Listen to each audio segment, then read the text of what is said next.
ونستعينه ونستغفره ونعوذ بالله من شرور أنفسنا ومن سيئات أعمالنا من يهده الله فلا مضل له ومن يضلل فلا هادي له وأشهد أن لا إله إلا الله وحده لا شريك له إقرارا به وتوحيدا وأشهد أن محمدا عبده ورسوله صلى الله عليه وعلى آله وأصحابه ومن تبعهم بإحسان إلى يوم الدين. اللهم علمنا ما ينفعنا وانفعنا بما علمتنا وزدنا علما نافعا ورزقا طيبا وعملا صالحا متقبلا واجعل ما علمتنا حجة لنا لا حجة علينا يا ذا الجلال والإكرام. Amma ba'd. Hadirin sekalian yang semoga senantiasa dirahmati Allah Subhanahu wa taala. Tentunya pertama-tama kita selalu panjatkan pujian dan syukur kepada Allah Subhanahu wa taala yang memberikan kepada kita limpahan nikmat dan karunia tiada batas, tiada henti.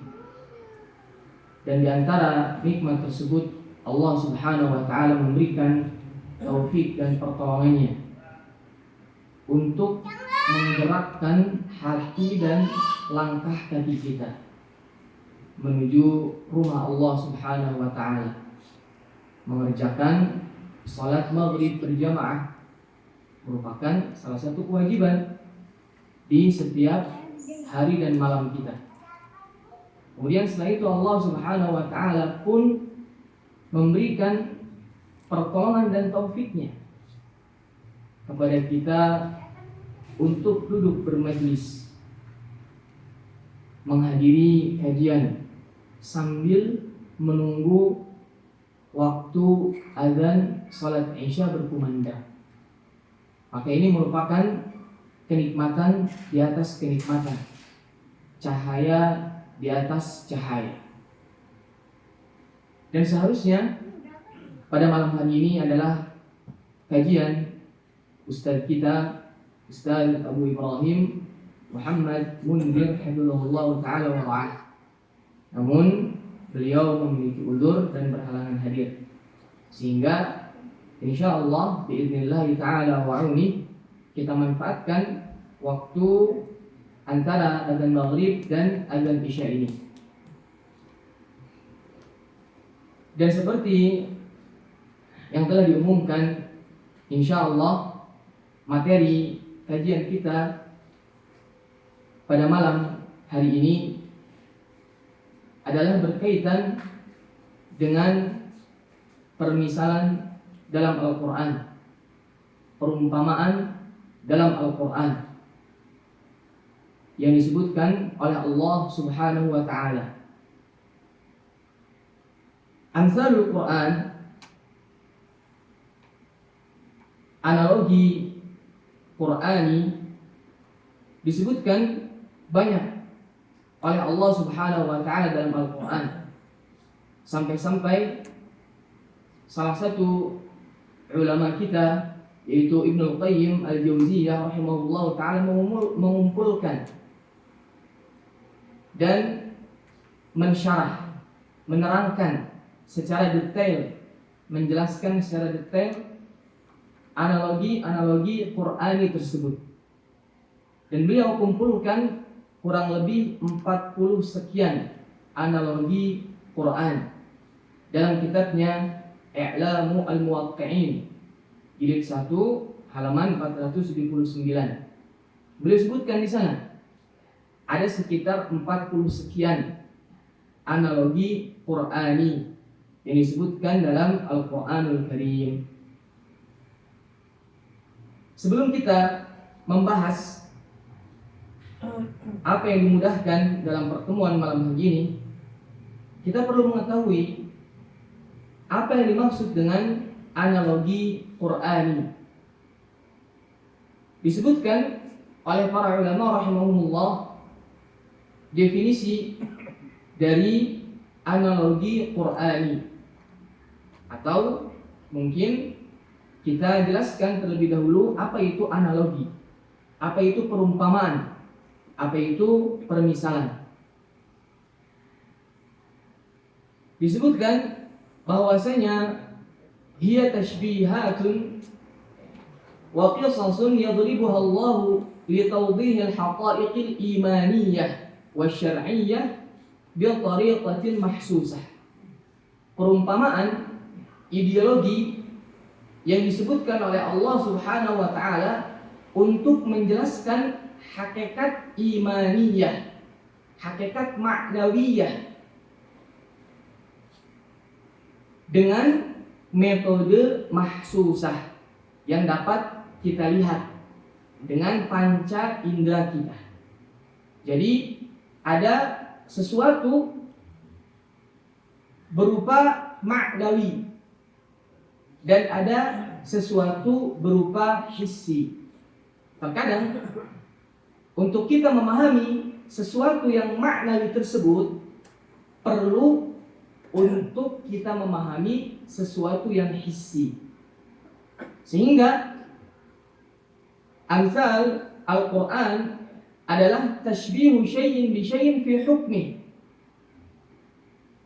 Adanya penyerupaan sesuatu dengan sesuatu yang lain dalam satu hukum. Wa taqribul ma'quli minal mahsus, mendekatkan sesuatu yang tidak bisa kita lihat dengan sesuatu yang bisa kita lihat dengan panca indera kita, baik penglihatan, pendengaran. Ini adalah perumpamaan, analogi Qur'ani. Apa manfaat, apa faidah yang diambil dari memahami analogi Qur'ani ini?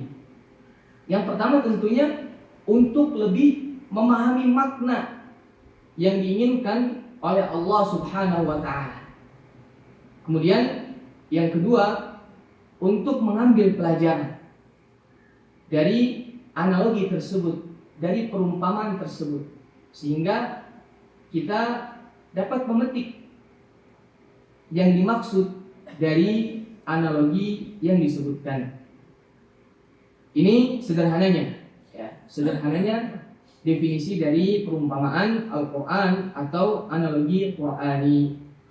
Untuk lebih memberikan kejelasan, kita ambil satu contoh pertama yang disebutkan oleh Allah Subhanahu wa taala dalam surat Al-Baqarah. Allah Subhanahu wa taala berfirman, "Mathaluhum," permisalan mereka, "kamathalil ladzi istawqada nara," seperti orang yang menyalakan api. "Falamma adaa'at ma hawlahu," ketika api tersebut menerangi sekitarnya, "dhahaballahu binurihim," Allah hilangkan cahaya api tersebut. "Wa tarakahum fi dhulumatin la yubsirun," dan mereka meninggalkan, dan Allah Subhanahu wa taala meninggalkan mereka dalam keadaan tidak melihat, dalam kegelapan, tidak melihat. "Summun," mereka tuli. "Bukmun," mereka bisu. "Umyun," mereka buta. "Fahum la yarji'un," mereka tidak bisa kembali. "Au kasayyibin," atau permisalan mereka seperti hujan, minas sama, turun dari langit, fihi, di dalam hujan tersebut, dhulumatun, kegelapan, wa ra'dun, petir, wa barqun, halilintar, sampai firman Allah Subhanahu wa taala, "Innallaha 'ala kulli syai'in qadir," sesungguhnya Allah Maha mampu atas segala sesuatu. Disebutkan dalam surat Al-Baqarah ayat 17 sampai 20. Baik. Apa yang diinginkan dari perumpamaan dalam surat tersebut? Kalau kita perhatikan, Allah Subhanahu wa taala memberikan perumpamaan air dan api. Maka Allah Subhanahu wa taala dalam ayat ini ingin memberikan kepada kita penjelasan mengenai keadaan orang-orang munafik dengan perumpamaan air dan api. Fadaraba lil munafiqin bihasabi halihim mathalain, sesuai dengan keadaan mereka. Mathalan nariyan wa mathalan ma'iyan, perumpamaan air dan perumpamaan api. Kenapa Allah Subhanahu wa taala menggunakan api dan air? Lima fin nari wal ma'i min al-idha'ati wal isyraqi wal hayah. Karena api, air terdapat sumber kesinaran dan penerangan, sedangkan air terdapat kehidupan. Maka Allah Subhanahu wa taala memisalkan dan mengumpamakan wahyu yang diturunkan dari langit, yang wahyu tersebut mengandung kehidupan hati, mengandung kebaikan untuk umat manusia, dengan air. Dengan air, yang mana air tersebut juga mengandung sumber kehidupan. Berkata di sini Ibnu Qayyim rahimahullahu taala, wa akhbara an halil munafiqin bin nisbati ila hadhihim min al-wahyi. Allah memberitahukan keadaan orang munafik ketika mendapatkan wahyu, ketika mendengarkan perintah-perintah Allah, ketika mendengarkan larangan-larangan Allah. Wa annahum, mereka itu bimanzilati man istauqada naran, seperti orang yang menyalakan api. Litudhi'a lahu wa yantafi'u biha, dia menyalakan api untuk mencari penerangan, untuk mengambil manfaat dari api tersebut. Di malam hari ketika gelap gulita, tidak ada penerangan, tidak ada cahaya lampu, dia menyalakan api. Wa hadza li'annahum dakhalu fil Islam fastada'u bihi wa intafa'u bihi wa amanu bihi. Kenapa? Karena mereka masuk ke dalam Islam. Berarti Allah umpamakan Islam dengan api tersebut. Orang-orang munafikin, mereka masuk ke dalam Islam dan mereka terlindungi dengan Islam tersebut, mengambil manfaat dari Islam tersebut. Hartanya tidak boleh ditumpahkan, hartanya tidak boleh diambil, darahnya tidak boleh ditumpahkan, kehormatannya harus dijaga karena masuk Islam. Dan mereka berinteraksi dengan kaum muslimin. Walakin lamma lam takun tashabuhum maddatun fi qulubihim min nuril Islam tafiya anhum.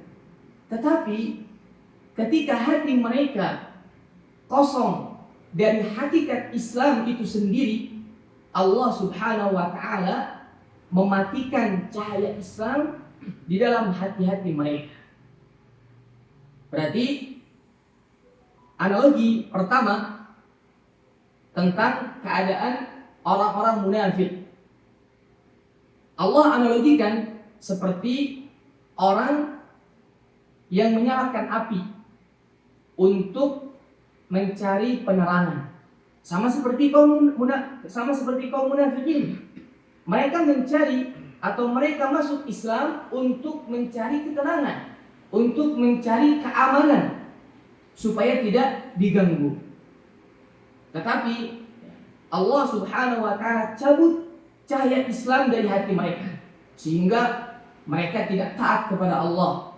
Mereka tidak melakukan perintah-perintah Allah. Mereka tidak meninggalkan larangan-larangan Allah. Allah cabut cahaya Islam dalam hati mereka. Maka ketika Allah cabut cahaya tersebut, keadaan dia seperti keadaan orang yang Allah matikan api darinya. Kegelapan, tidak tahu arah, tidak tahu ingin kemana melangkah. Bisa dipahami insyaallah. Ini analogi yang pertama, ya, terkait analogi api yang disebutkan di sini. Kemudian ada sedikit faidah ya untuk kita bisa mengetahui betapa indahnya bahasa Arab. Disebutkan di sini, walam yaqul binarihim. Allah Subhanahu wa taala tidak mengatakan binarihim. Perhatikan dalam ayat ya, mathaluhum kama khalil ladzi istawqada naran falamma adaa'at ma haulahu dhahaballahu binurihim. Di awal Allah mengatakan alladzi istawqada naran menggunakan lafaz naran. Kemudian setelahnya Allah mengatakan dhahaballahu binurihim. Harusnya kan dhahaballahu binarihim. Kenapa Allah Subhanahu wa taala mengatakan dhahaballahu binurihim dan tidak mengatakan dhahaballahu binarihim? Dijawab di sini, fa innan nara fiha al-idha'atu wal ihraq. Karena api itu memiliki unsur penerangan dan pembakaran.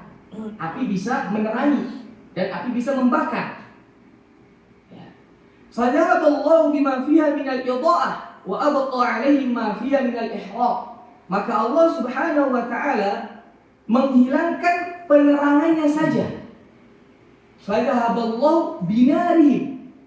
Allah Subhanahu wa taala menghilangkan penerangan dari api tersebut dan menyisakan unsur pembakarannya. Wa tarakahum fi dhulumatin la yubsirun. Dengan itu Allah Subhanahu wa taala meninggalkan mereka di kegelapan. Tidak mengetahui di sekitarnya, di sekelilingnya, tidak bisa bergerak ketika ingin maju, takut terjatuh, takut ya ada lubang di depannya, takut menabrak pohon, dalam keadaan mereka gelap gulita. Fahada, maka ini haluman absara thumma amiya, keadaan orang yang memiliki ilmu, orang yang mengetahui ilmu. Dia telah mengetahui perintah-perintah Allah, dia telah mengetahui larangan-larangan Allah. Thumma amiya, kemudian dia buta, tidak menjalankan perintah-perintah tersebut, malah melakukan larangan-larangan tersebut. Wa 'arafa thumma ankara, dia telah mengetahui tetapi malah ingkar, tidak tunduk. Wa dakhala fil islami thumma faraqahu biqalbihi, dia yang masuk Islam dengan jasadnya tetapi hatinya kosong dari hakikat Islam tersebut. Maka keadaan yang pertama ini bukan hanya cocok untuk kaum munafikin saja, tetapi untuk mereka yang sudah mengetahui kebenaran, yang sudah mengetahui larangan, tetapi malah meninggalkannya dan malah melakukannya. Seperti apa keadaan mereka? Fi dhulumatin la yubsirun, dalam kegelapan. Ya berarti yang bisa kita bayangkan, ya kita bayangkan ada orang ya di kegelapan malam, tidak ada penerangan di sana, tidak ada penerangan. Berarti bisa tersesat, terjatuh, tersandung, tertabrak atau menabrak. Ya, seperti itu pun mereka dalam kehidupan mereka. Mereka tidak tahu arah kemana hidup ini, kemana waktu ini akan mereka habiskan, untuk apa perkara-perkara, kegiatan-kegiatan yang mereka lakukan.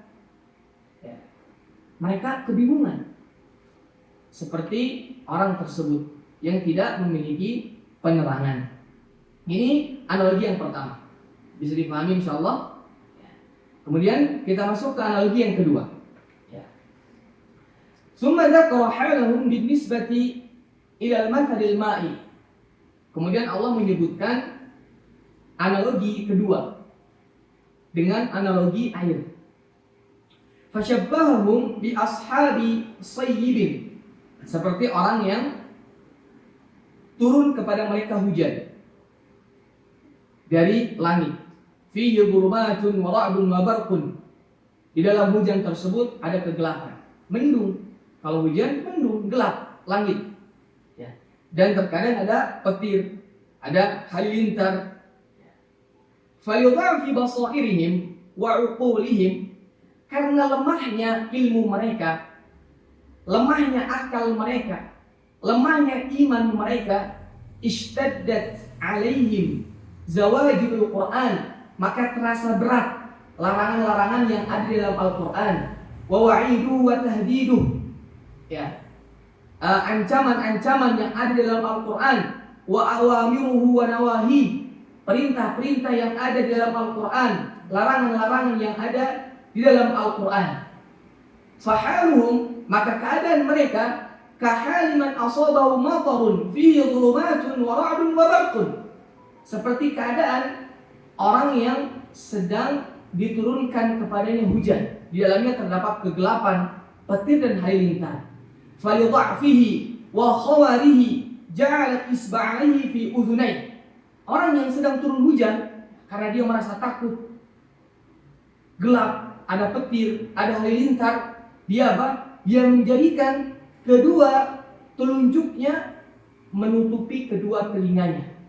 Wa ghammada 'ainaihi, dan dia memejamkan kedua matanya, khasyatan min sa'iqatin tusibuh, karena dia takut ada petir, ada halilintar yang menyambarnya. Wa qad syahadna nahnu wa ghayruna katsiran min makhanith talamidil jahmiyah wal mubtadi'ah. Untuk apa permisalan ini? Disebutkan di sini contoh. Yang pertama untuk kaum munafikin. Ya, ketika mereka mendengar perintah-perintah dalam Al-Quran, ketika mereka mendengarkan ancaman, siksaan dalam Al-Quran, azab dalam Al-Quran, ya, maka mereka seperti orang yang sedang diturunkan kepadanya hujan, takut akan larangan-larangan tersebut, takut akan ancaman-ancaman tersebut. Mereka tidak mau mendengarkan, mereka tidak mau tunduk, mereka tidak mau taat kepada larangan-larangan tersebut. Kemudian permisalan yang kedua disebutkan seperti orang-orang yang melakukan kebid'ahan, seperti ya ahlu bid'ah. Idza sami'u syai'an min ayatis sifat wa ahadits sifat, ketika mereka mendengarkan ayat-ayat yang berbicara tentang sifat Allah, bahwasanya Allah zat yang maha mendengar, bahwasanya Allah memiliki pendengaran, Allah memiliki penglihatan, Allah memiliki ilmu, Allah memiliki wajah. Apabila mereka mendengarkan ayat-ayat yang berbicara tentang sifat-sifat Allah, begitupun hadis-hadis yang berbicara tentang sifat-sifat Allah Subhanahu wa taala yang menafikan dan menolak bid'ah-bid'ah mereka, ra'aitahum mu'ridin, maka engkau akan melihat mereka berpaling, tidak mau mendengarkan ayat-ayat tersebut. Ka'annahum humurun mustanfirah, seperti keledai yang lari, farrat min qaswarah, lari dari singa. Tidak mau mendengar, berpaling dari ayat-ayat tersebut. Ya. Dan mereka mengatakan, suddu anna hadzal bab, jangan engkau bacakan ayat-ayat ini. Waqra'u syai'an ghaira hadza, bacalah ayat selain ayat-ayat ini. Wa tara qulubahum muwalliyatan wa hum yajmahun, dan mereka berpaling. Jasad mereka, hati mereka berpaling. Kenapa? Lithiqali ma'rifati Rabbi ta'ala wa asma'i wa sifati ala uqulihim wa qulubihim, karena terasa berat ma'rifah Allah Subhanahu wa ta'ala, ma'rifah nama-nama Allah, ma'rifah sifat-sifat Allah Subhanahu wa ta'ala dalam akal-akal mereka, dalam hati-hati mereka. Bagaimana Allah memiliki mata, bagaimana Allah Subhanahu wa ta'ala memiliki wajah, bagaimana Allah memiliki tangan, bagaimana Allah memiliki penglihatan, pendengaran, bagaimana mungkin? Mereka merasa berat, tidak mau mengimani, padahal sudah jelas Allah Subhanahu wa ta'ala sebutkan dalam Al-Qur'anul Karim. Tetapi karena ayat-ayat tersebut menafikan kebid'ahan mereka, menafikan keyakinan mereka, mereka berpaling. Sama seperti orang yang diguyur hujan tadi, tidak mau mendengar petir, takut mendengar petir, takut mendengar halilintar. Ya. Kemudian contoh yang ketiga, wa kadzalikal musyrikun ala ikhtilafi syirkihim. Begitupun orang-orang musyrik,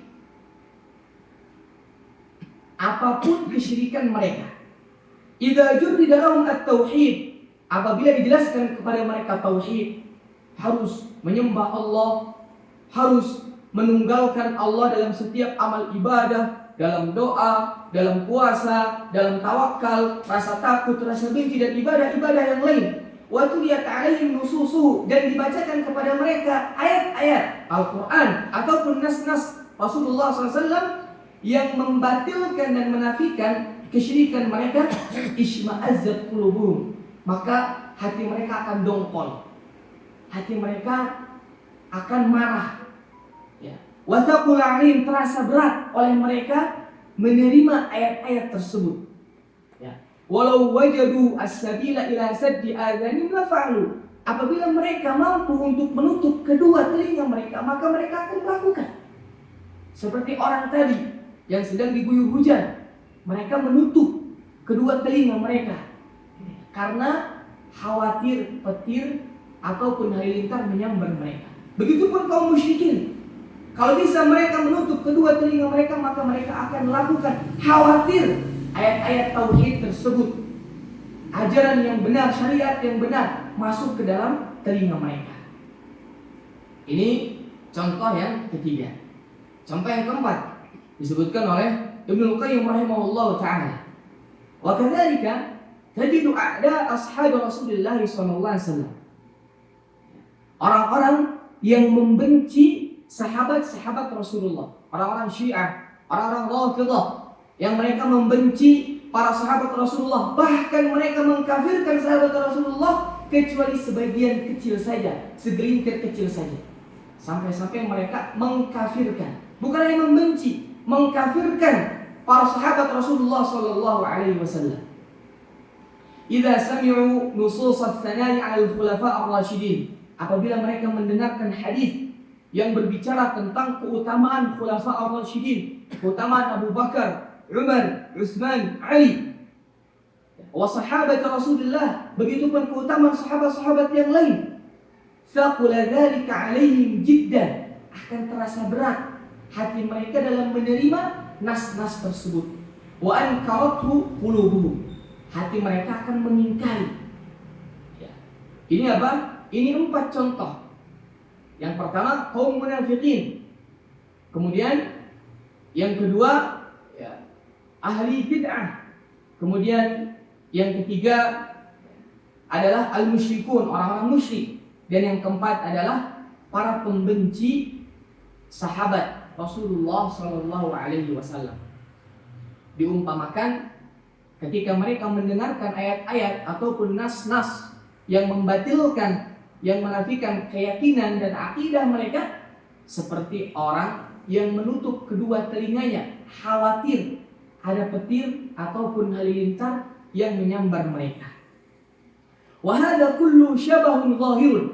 Semua ini adalah perumpamaan yang sangat jelas, kecocokan yang sangat jelas antara mereka, orang-orang munafik, ahlul bid'ah, orang-orang musyrik, orang-orang yang membenci sahabat Rasulullah SAW. Mereka semua sama persis. Wa mathalun muhaqqaqun min ikhwanin minal munafiqin fil mathal alladhi dharabahu Allah lahum bil ma', sama persis seperti analogi yang disebutkan dalam ayat di atas. Allah Subhanahu wa taala menganalogikan perumpamaan ayat tersebut untuk kaum munafikin. Tetapi ternyata ketiga kelompok ini dan tentunya kelompok-kelompok yang lain sama persis dengan kaum munafikin. Fa innahum lamma tashabahat qulubuhum tashabahat a'malu. Karena ketika hati mereka sama, maka perbuatan mereka pun sama. Hati mereka tidak ingin tunduk, tidak ingin taat, tidak ingin patuh kepada ayat-ayat Al-Quran, hadis-hadis Rasulullah SAW. Maka perbuatan mereka pun sama. Berpaling, tidak menerima dari ayat-ayat ataupun hadis-hadis tersebut. Ini adalah permisalan yang kedua dalam ayat ini. Baik, bisa dipahami insyaallah? Saya. Baik, kita lanjutkan. Ini berkaitan dengan orang-orang munafikin dan orang-orang yang menyerupai mereka. Ada permisalan ada permisalan api dan ada permisalan air. Sekarang Allah Subhanahu wa taala dalam surat Ar-Ra'd menyebutkan juga permisalan air dan permisalan api, tetapi untuk orang-orang yang beriman. Tadi orang-orang munafikin dan orang yang menyerupai mereka. Di ayat Ar-Ra'd Allah menyebutkan tentang keadaan orang-orang mukminin. Dipermisalkan, dianalogikan dengan air dan api juga. Baik.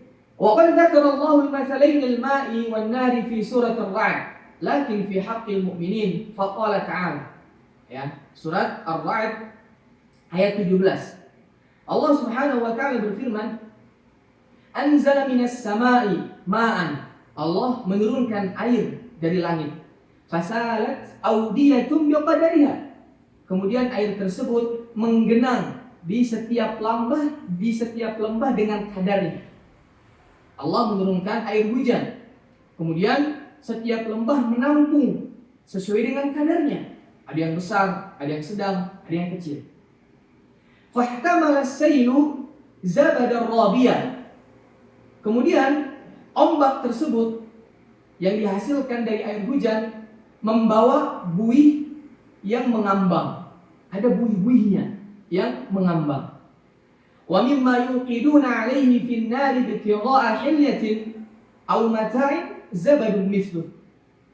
Begitupun logam yang kalian bakar dengan api untuk perhiasan ataupun untuk alat-alat tertentu, barang-barang tertentu, ada juga buih yang serupa dengan buih air, yaitu apa? Percikan-percikan api. Ya. Kadzalika yadribullahu al-haqqa wal batil. Begitulah Allah Subhanahu wa taala mengumpamakan yang hak dan yang batil. Fa amma az-zabadu fayadhhabu jufa. Adapun buih-buih tersebut maka akan hilang sia-sia. Wa amma ma yanfa'un nasa fayamkuzu fil ard. Adapun perkara hal yang dimanfaatkan oleh manusia maka akan menetap di dalam bumi. Kadzalika yadribullahu al-amthal. Begitulah Allah Subhanahu wa taala memberikan analogi. Baik. Kita baca apa yang dijelaskan oleh Ibnu Qayyim rahimahullahu taala terkait ayat ini. Syabbahal wahya. Allah Subhanahu wa taala menganalogikan wahyu, yaitu Al-Qur'an dan hadis. Karena hadis tidaklah berasal dari hawa nafsu Rasulullah SAW, akan tetapi berasal dari Allah Subhanahu wa taala. Maka Allah memberikan analogi wahyu yang diturunkan untuk kehidupan hati, untuk kehidupan pendengaran, untuk kehidupan penglihatan dengan air yang Allah turunkan untuk kehidupan bumi, untuk kehidupan tumbuh-tumbuhan. Ya, berarti Allah Subhanahu wa taala mengumpamakan wahyu dengan air. Wahyu untuk kehidupan hati, pendengaran, penglihatan manusia, sedangkan air untuk kehidupan bumi, untuk kehidupan tumbuh-tumbuhan. Wa syabbahal qulub bil audiyah. Kemudian Allah Subhanahu wa taala mengumpamakan hati yang menerima wahyu tersebut dengan lembah-lembah yang menerima air hujan. Faqalbun kabirun. Maka ada hati yang besar, yang luas. Yasau ilman 'aziman, dapat menampung ilmu yang banyak, ilmu yang besar, ilmu yang agung. Kawaladin kabirin yasau man katsira, seperti lembah yang besar dapat menampung air yang banyak. Wa qalbun shaghirun, ada juga hati kecil. Innama yasau bihasabihi kalwadis shaghir, hanya dapat menampung ilmu yang sedikit, seperti lembah kecil yang menampung sedikit air. Fasalat awdiyatun biqadariha. Ya. Wadi lembah tersebut sesuai dengan kadarnya. wahtamalat qulubun minal huda wal ilmi biqadriha. Begitupun dengan petunjuk, dengan ilmu, dengan hidayah di setiap hati. Masing-masing memiliki perbedaan. Ini adalah poin yang pertama. Poin yang kedua, wa kama anna sayla, dan sebagaimana ombak tersebut atau banjir tersebut idza khalatal arda, apabila bercampur dengan tanah, wa marra 'alaiha, dan melewati tanah, ihtamala ghutha'an wa zabada, ada buihnya. Ya, sebelum air tersebut, banjir tersebut ditampung oleh lembah, ya, dia bercampur dengan tanah, pasti ada buih-buihnya. Fakadzalikal huda wal ilm, begitupun petunjuk dan ilmu. Idza khalata al-qulub, apabila bercampur dengan hati, athara ma fiha minasyahawati wasyubuhat liyuqli'aha wa yudhibaha. Begitupun dengan ilmu dan hidayah, apabila bercampur dengan hati, maka akan membangkitkan, menyebabkan syahwat-syahwat dan syubhat-syubhat yang di dalam hati hilang. Kama yuthiru ad-dawa'u wa tashurbihi minal badani akhlaqahu. Ya, sebagaimana obat ketika seseorang meminum akan memberikan efek kepada badan. Kita kalau misalnya minum obat, ya, kalau obat tersebut bereaksi di badan kita, maka badan kita akan lemas. Terkadang, ya, badan kita akan ngedrop, akan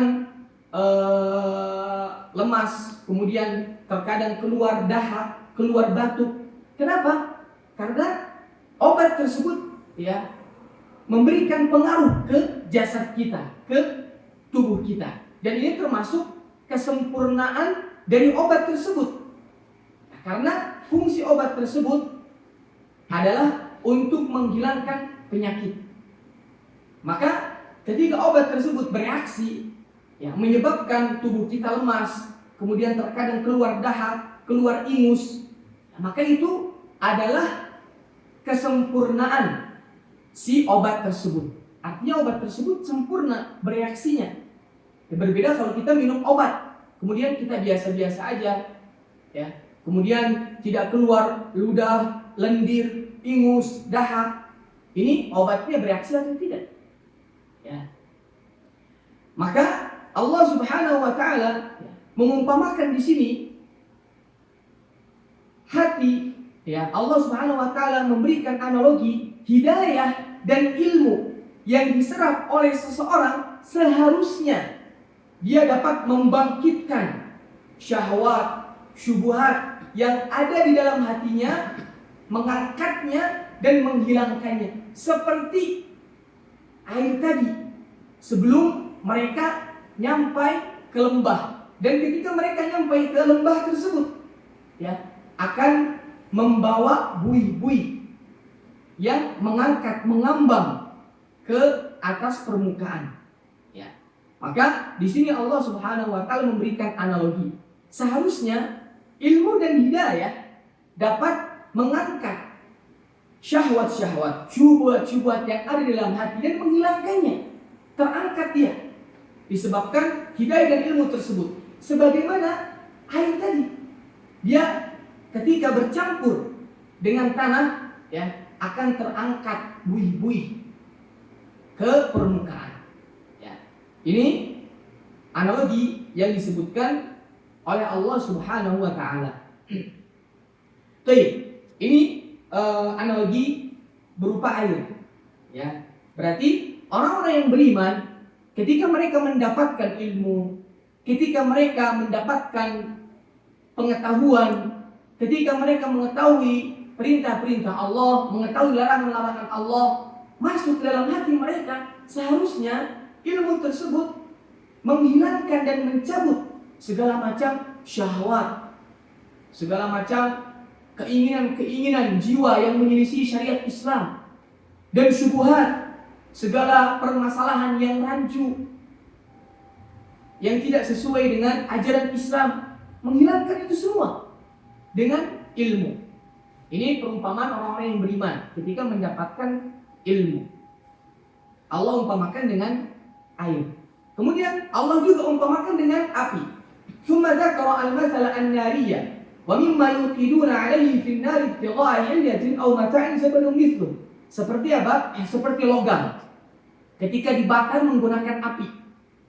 Ya, logam misalnya ingin dibuat untuk perhiasan atau untuk barang-barang tertentu, harus dibakar dulu. Harus dibakar dengan api. Ya.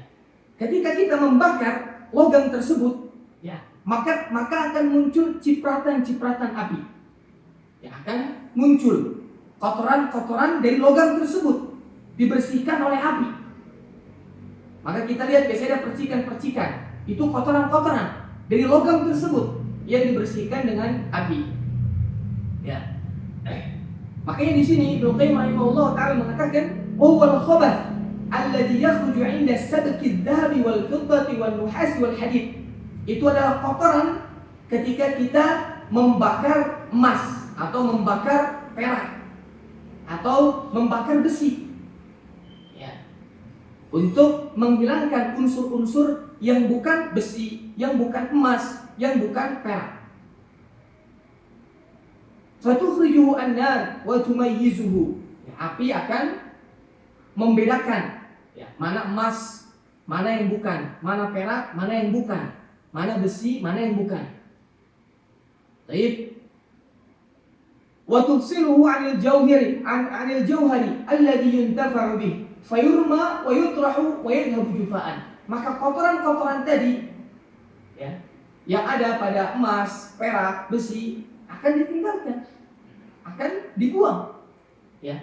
Fakadzalika asy-syahawatu wasyubuhat. Begitupun syahwat dan syubhat. Yarmiha qalbul mu'min wa yatrahuha wa yajfuha. Hati orang mukmin akan melemparkan, akan membuang, akan meninggalkan syahwat-syahwat dan syubhat-syubhat tersebut. Kama yatrahu as-sailu wan naru dzalika az-zabada wal ghutha'a wal khabath. Sebagaimana air tadi menghilangkan buih-buih tersebut, dan sebagaimana api ini ya menghilangkan kotoran-kotoran yang ada pada besi, emas ataupun perak tersebut, sehingga wa yastaqiru fi qararil wadi al-ma'u safi. Lembah tersebut akan menampung air yang bersih, air yang jernih, karena buih-buihnya sudah terangkat. Alladhi yastaqi minhu an-nas, di mana manusia akan mengambil dari air tersebut. Wa yazra'un wa yasquna an'amahum. Mereka akan menggunakan air tersebut untuk tanaman-tanaman mereka, untuk memberikan minuman kepada binatang-binatang ternak mereka. Kadzalika yastaqiru fi qararil qalbi wa jidrihi al-imanul khalis as-safi. Maka begitupun hati orang yang beriman ketika dia meninggalkan, melemparkan syahwat dan syubhat tersebut, akan terpatri keimanan yang murni, akan terpatri keimanan yang tidak tercampur dengan syubhat dan syahwat. Alladhi yanfa'u sahibahu wa yantafi'u bihi ghairuh. Yang mana dia akan mengambil manfaat dari keimanan tersebut. Dia percaya wujudnya Allah Subhanahu wa taala, keberadaan Allah Subhanahu wa taala. Dia percaya kepada malaikat-malaikat Allah, kepada rasul-rasul Allah, kepada kitab-kitab Allah, kepada hari akhirat nanti. Dia percaya dia akan dibangkitkan, dia percaya ada surga, ada neraka, dia percaya ada hari pembalasan. Akan mengambil manfaat dari keimanan yang murni tersebut. Wa yantafi'u bihi ghairuh, dan orang lain juga akan mengambil manfaat. Dia akan memberikan arahan, nasihat, wejangan, petua kepada orang lain, sehingga orang lain akan mengambil manfaat. Wa man lam yafqah hadainal mathalaini, dan siapa yang tidak memahami dua permisalan ini, permisalan air dan permisalan api, walam yatadabbar huma, dan tidak mentafakuri kedua permisalan tersebut, kedua analogi tersebut, wa ya'rif ma yuradu minhuna, dan tidak mengetahui apa yang diinginkan dari dua analogi tersebut, falaisa min ahlihima, maka dia tidak termasuk dari orang-orang yang Allah permisalkan dalam misal tersebut.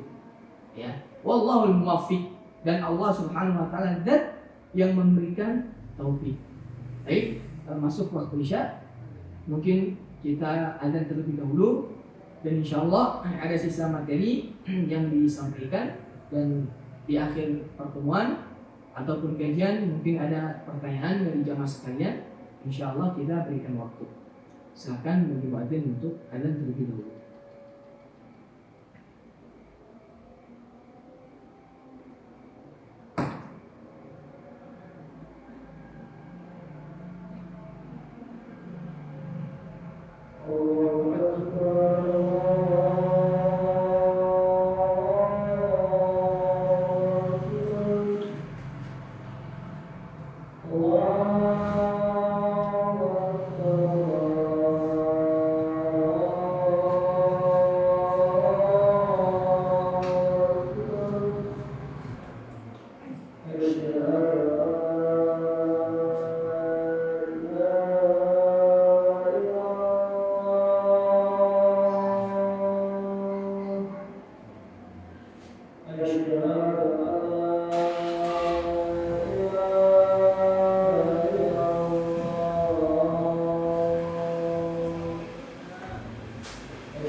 Baik, hadirin sekalian, semoga senantiasa dirahmati Allah Subhanahu wa taala.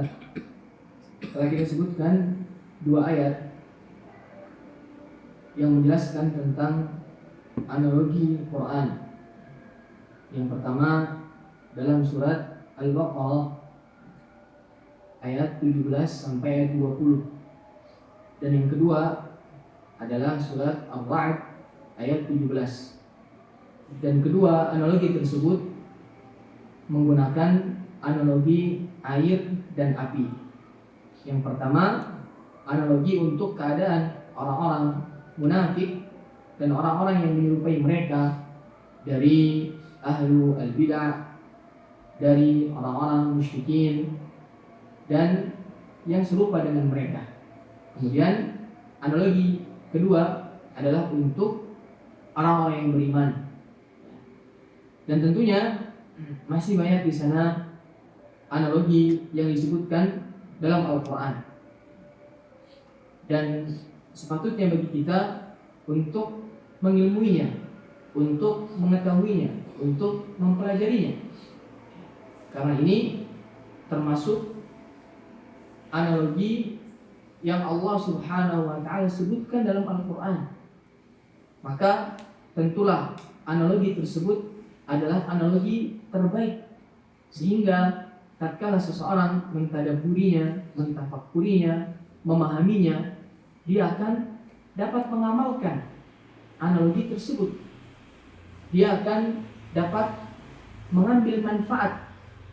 Dia akan dapat menjadikan analogi tersebut bekal dalam perjalanannya menuju negeri akhirat. Dan seperti yang kita sebutkan bahwasanya ada kurang lebih 40 sekian. Ada sekitar 40 sekian analogi dalam Al-Qur'anul Al-Karim. Dan tentunya dengan kita memahami analogi Al-Qur'an, kita dapat menyimpulkan betapa indahnya Al-Qur'an. Betapa indahnya bahasa Al-Qur'an, yaitu bahasa Arab. Bagaimana Allah Subhanahu wa taala menjelaskan dengan kalimat-kalimat yang singkat namun memiliki makna yang dalam, terkandung makna yang begitu agung, begitu besar. Sampai-sampai satu Al-Qur'an ditafsirkan dengan kitab berjilid-jilid untuk menjelaskan kandungan, kebesaran, makna setiap ayat-ayat dalam Al-Quran.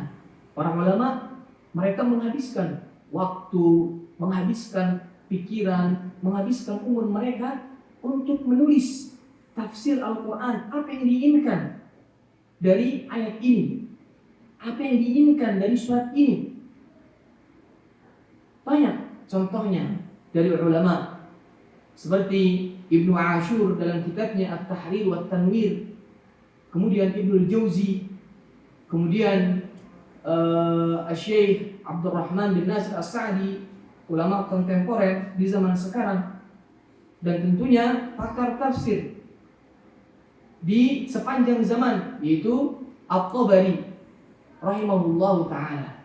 Mereka menjadikan hidup mereka untuk berkhidmah menafsirkan Al-Quran, sehingga orang-orang yang datang setelah mereka, generasi setelah mereka akan dapat memahami dengan mudah, dengan pemahaman yang benar apa yang dimaksudkan dalam surat dan ayat dalam Al-Quran. Maka sudah sepantasnya bagi kita untuk mempelajari, untuk memahami surat-surat dalam Al-Quran, bukan hanya analoginya saja, tapi surat-suratnya. Dan yang paling penting adalah surat-surat pendek dalam Al-Quran, ya, yang sering kita baca di keseharian kita, atau sering kita baca dalam surat-surat kita, atau sering kita dengar dari imam kita, surat-surat pendek. Juz Amma, atau surat Ad-Duha, Alam Nashrah, At-Tin, Iqra, sampai surat An-Nas, yang memang sering kita baca, merupakan suatu aib, ya, jika kita tidak memahami makna yang terkandung, intisari yang terkandung dalam ayat-ayat tersebut, ya. Maka tentunya kajian pada malam hari ini kurang lebihnya bisa memotivasi kita untuk terus memahami ayat-ayat Al-Quran, untuk terus mentafakuri, mentadabburi dengan mengikuti kajian tafsir Al-Quran, ataupun dengan membaca tafsir Al-Quran itu sendiri. Mungkin ada yang sudah diterjemahkan ke dalam bahasa Indonesia. Banyak cara-cara, ya, yang bisa kita tempuh, ya. Maka semoga kajian malam kita yang singkat ini dapat menggugah hati kita untuk terus meluangkan waktu kita, mengeluarkan umur kita untuk memahami perkataan-perkataan Rabb kita, perkataan-perkataan Allah Subhanahu wa taala. Jadi sebelum kita tutup, mungkin ada pertanyaan dari hadirin sekalian. Kalian tafadhol, silakan. Mungkin ada materi yang disampaikan kurang jelas, ingin bertanya, silakan Pak. Mengenai perumpamaan perang yang beriman, semakin tinggi iman seseorang, semakin besar godaan yang dihadapi, terutama godaan dunia. Mengenai tahta wanita, bisa diulang Pak?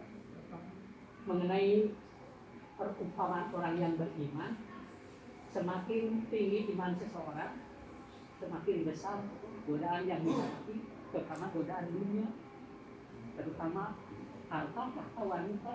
Pertanyaan, bagaimana caranya menghadapi godaan tersebut?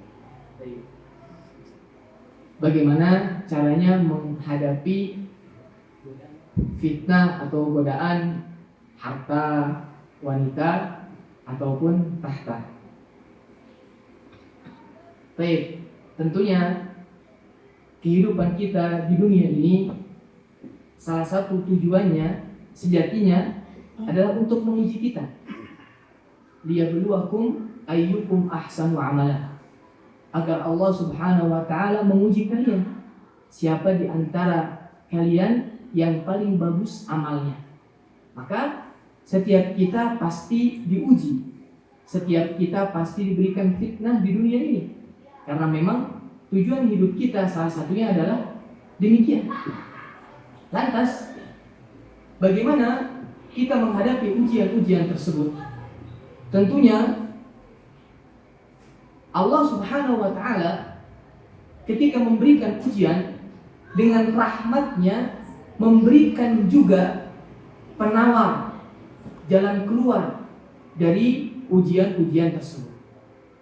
Banyak tentunya kalau kita ingin mentafakuri dalam Al-Quran penawar ataupun jalan keluar dari ujian-ujian tersebut. Yang paling puncaknya adalah bertakwa kepada Allah Subhanahu wa ta'ala.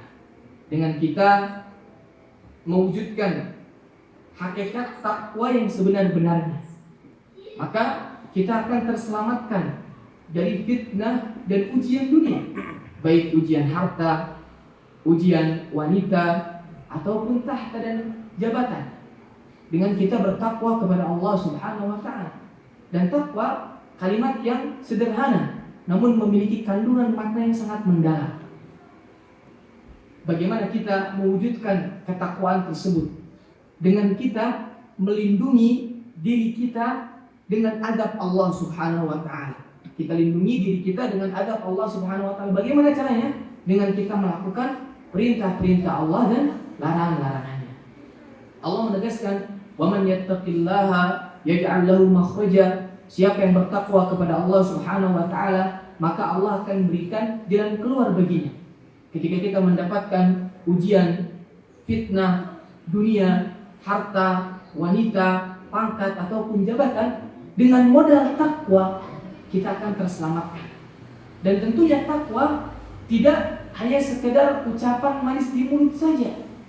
Perlu wujud, perlu realisasi dari diri kita.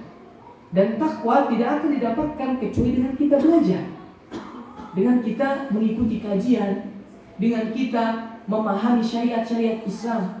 Mustahil takwa tanpa ilmu, mustahil takwa tanpa memahami syariat-syariat Islam. Ini puncaknya. Dan tentunya di sana banyak jalan keluar yang lain, seperti berdoa kepada Allah Subhanahu wa ta'ala, "Rabbana la tuzigh qulubana ba'da idh hadaitana." Ya Allah, jangan Engkau palingkan hati kami setelah Engkau berikan hidayah. Allahumma tsabbit qalbi ala dinik. Ya Allah, kokohkan hati dalam agamamu. Ya muqallibal qulub, tsabbit qalbi ala dinik. Wa ya musarrifal qulub, sarrif qalbi ila ta'atik. Wahai Zat yang membolak-balikkan hati, palingkanlah hati kami ke ketaatan kepadamu. Ya, banyak doa-doa yang disebutkan oleh Rasulullah SAW. Kemudian juga lingkungan yang baik, berteman dengan orang-orang yang soleh, orang-orang yang memberikan nasihat, teguran, wejangan ketika kita terjatuh, ketika kita menerima ujian tersebut. Ya, mungkin ini secara ringkas saja. Ya, 3 jalan keluar. Yang pertama takwa, kemudian doa, dan teman-teman yang soleh. Wallahu a'lam. Barakallahu. Mungkin ada yang lain? Cukup ya? Baik, kita cukupkan pertemuan kita malam hari ini. Semoga materi yang disampaikan dapat bermanfaat tentunya bagi saya pribadi dan bagi yang mendengarkan. Jika ada kesalahan, kekeliruan, maka saya meminta maaf. Tentunya itu datang dari saya dan dari syaitan. Adapun kebenaran itu mutlak datangnya dari Allah Subhanahu wa ta'ala. Kita tutup dengan doa kafaratul majlis. Subhanakallahumma wa bihamdik, asyhadu an la ilaha illa anta, astaghfiruka wa atubu ilaik. Wassalamualaikum warahmatullahi wabarakatuh. Waalaikumsalam.